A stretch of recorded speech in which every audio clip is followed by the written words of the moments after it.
Scarborough show in Mao 2012, tagkamote og the Philippine saging. government has avoided sending a gray ship. I don't know if you remember when the Philippines then, at the time of the late President Benigno Aquino III, sent a gray ship, a sister ship, in fact, of the Emilio Jacinto, the Gregorio del Pilar, and of course we know that standoff that happened. So I was really taken aback that you have a very strong assertion by the Marcos administration by sending a gray ship to the Scarborough show. And sure enough, we see the Chinese approach. You will send one gray ship, I'll send a entire squadron of destroyers and of course frigates and corvettes, and basically show you that I could simply overwhelm you. I have preponderant naval capabilities. But it's really amusing that, the fact that the Philippines took that, I call it calculated risk of sending again a gray ship. So you think that might have been a strategic error? No. I think it's, again, a strong message being sent by the current administration. We will not be intimidated, no matter how preponderant your naval capabilities, no matter the fact that you have the... What does it enable if it becomes a base? What does it enable China to do? Yeah. Well, for China, Scarborough, which I've showed, is of utmost importance of this plane over in the so-called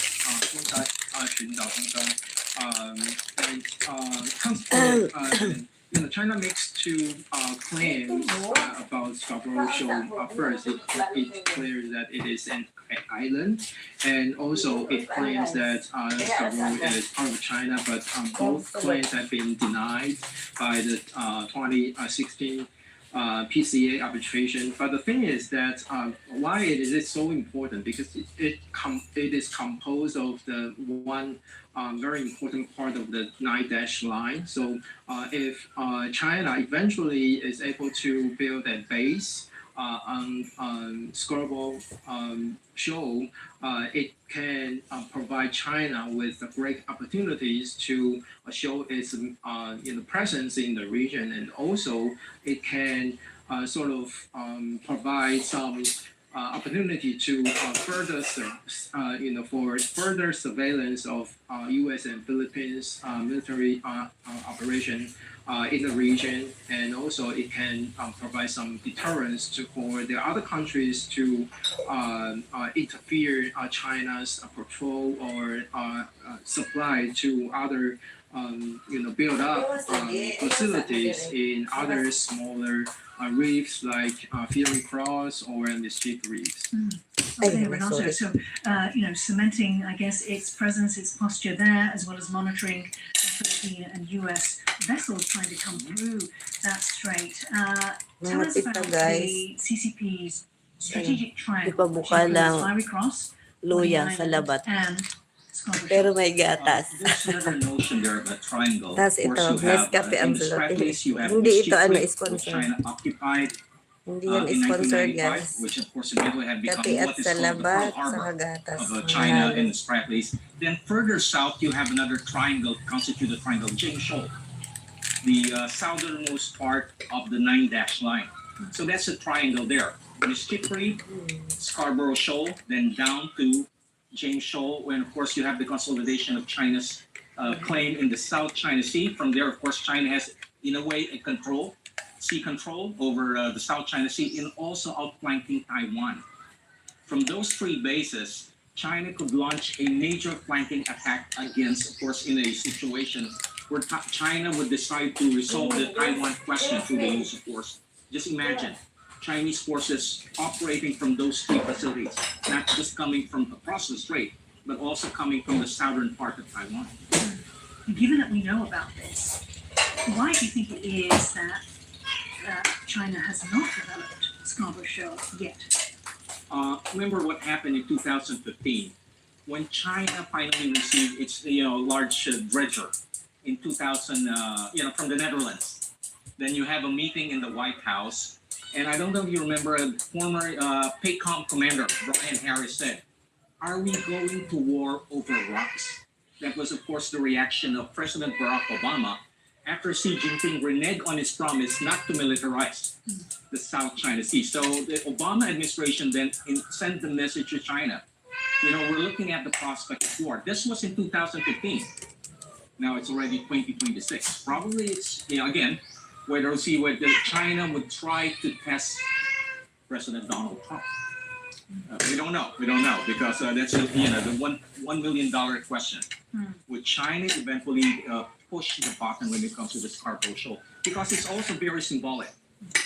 Chinese occupation of the Scarborough Shoal was in a way marked the assertion of Xi Jinping.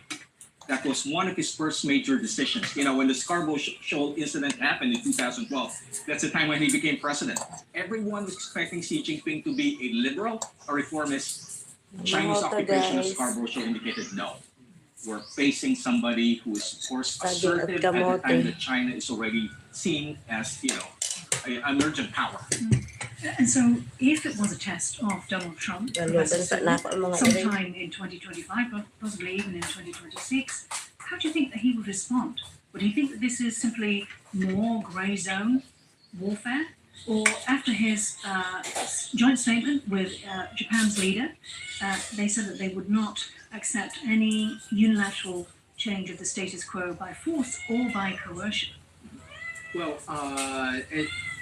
so far it can be considered as a kind of gray zone activity, and actually it is not very clear that the United States, what the United States would do next. But we can observe that probably in the forthcoming joint military operation exercise with the Philippines in the future, in the near future, what both countries would like to plan what to do next. At an online conference organised by Sealight, Jonathan Malaya, Assistant Director General of the Philippine National Security Council, warned China that militarization or construction of Scarborough Shoal would cross a red line. According to Director of Sealight Ray Powell, over the past 12 months, China has doubled its presence around Scarborough Shoal, deploying dozens of ships, including Chinese Coast Guard and maritime militia vessels. Sealight also released a report documenting satellite images of significant damage to Scarborough Shoal's coral reefs and marine ecology over the past decade. The report highlights, quote, the use of high-pressure water pumps to quickly suck sediment from the seabed. Let me come to you, Renato. So I think we've established that you both think that China is preparing to militarize Scarborough Shoal. How likely, though, Renato, is it that it could achieve this year or next year? Chances are, of course, China might decide to, primarily because it's also getting very strong signals from the United States and the Philippines. Remember when Secretary Hegseth visited the Philippines and mentioned deterrence? Then just before the Balikatan exercise, you have, it's an aerial maritime cooperative activity where the United States Indo-PACOM sent 2 B-1 bombers being escorted by F-16s from Clark and Philippine Air Force F-A-50s flying over Scarborough Shoal. So that's already a signal being sent by the United States, by the Trump administration. The alliance will be transformed from simply in terms of honoring its treaty commitment to the Philippines to a term used by Secretary Hegseth, deterrence. So China already see the transformation of the alliance, the development of deterrence, not only against China in the South China Sea, but more importantly in Taiwan, by the fact that 2 B-1 bombers flying all the way from Guam, from Andrew Air Base in Guam. That's sent a strong signal to China. Is that deterrence working? Well, I think probably. I mean, so far, there's no very strong military actions that around this area. Sure, but it's doing undercover. I guess this is what we're trying to get to. They seem to be doing this under the radar stuff. This grey zone warfare, and it's building up. It's gradually changing the status quo and the norm in the South China Sea, as it has since 2012. And it appears to be accelerating, if we believe Sealight, the activity at Scarborough Shoal. So is that deterrence working? Well, I think so, but let's see. China has, initiated multiple different kind of actions, including increasing this fishing activities in the region, and usually we cannot be too naive to believe that there is nothing about strategic purposes. And Renato, help us to link the two. So we started off talking about the Chinese research vessel in the Luzon Strait and submersibles. And we have also talked about Scarborough. So link the two areas together for us in terms of the strategic picture. Well, it's preparation, basically consolidating its claim in the South China Sea, ensuring, of course, also preparation for a Taiwan contingency, making sure that Chinese submarines would have the necessary scientific knowledge regarding the operation in the Luzon Strait. Not only submarine, I also forgot mine warfare. China could also put mines there, basically just in case you have, chances are if you have American forces on board their amphibious supply ships going to Taiwan. So looking at all possibilities, and of course importance of Chinese forces operating from what we call the triangle as a flanking attack against Taiwan in a Taiwan scenario.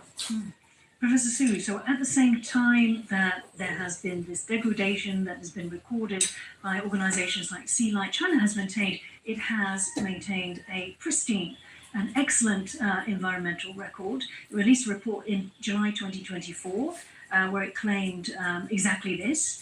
And it's, on the other hand, it's alleged that the Philippines has damaged the ecology at features like Sandy Cay and Sabina Shoal. So what is China doing? Well, basically, this kind of accusation of Philippines was the main actor who did damage this sea ecosystem is trying to justify the fishery activities, Chinese fishery activities in the region, and to legitimize that this is it is the real legitimate actors who can do fisheries like in a clean and in a eco-friendly way. But according to other reports, some studies have pointed out that it is the findings from China is simply fabricated because some studies find that China is still trying very hard to harvest giant clams and also do dredging and constructing artificial islands, etc. Make a lot more damages to the ecosystem in the region. And also, according to a Center for Strategic and International Studies report, it reveals that China's construction projects buried over 1,861 hectares of coral reefs in the South China Sea. So these are some other evidence that shows that China is indeed the actor who damage this ecosystem in the region. Renato, is China trying to distract attention from its own damage as laid out by Oh, of course, this what they call gaslighting, a term that I learned from my son. Basically, try to blame the other one for the damages human. It's a classic case of gaslighting in international relations. And so we know that the Philippine government plans to file an international lawsuit against China, perhaps a sort of a second one to the Permanent Court of Arbitration. Do we know how that is progressing? Again, that remains to be seen because what happened, of course, in 2013 is different from what's happening right now. Two factors there you have to look at. Number one, of course, when China occupied Scarborough Shoal in 2012, it really embarrassed, it really humiliated the late President Benigno Aquino. So he was basically asking his cabinet members, what can we do to basically get back at China? So somebody advised in the cabinet, retired Justice Antonio Carpio, why not file a case against China? And of course, you also have the very active participation of the late Foreign Secretary at the time, Albert Del Rosario, who was really dead set. Despite, in fact, you have voices inside the Department of Foreign Affairs who were very reluctant to file a case against China. Even the cabinet then was divided. So you have two personalities there, the late President Benigno Aquino III, and of course the late Secretary of Foreign Affairs, Albert Del Rosario, who pushed for that. I don't see this in the case right now. China's destroying the shoal, so what's new? And of course, the other factor there is, do we have somebody in the Department of Foreign Affairs who are forceful enough to convince President Marcos Jr. and of course the cabinet to file a case against China, because actually the filing that case was very expensive. It took some time before the Philippines was able finally to compensate the American lawyers. So again, a number of factors will have to be taken into account. Well, we've run out of time. We'll have to end the show there. Thank you so much, Su Yan Ding and Renato Cruz de Castro, for joining Taiwan Talks today. If you liked our show, please search for us on YouTube, give us a thumbs up, and hit subscribe. Good to our channel. Thank you for morning. watching the show Hello, today. said Stay hi. safe. Thank you for watching.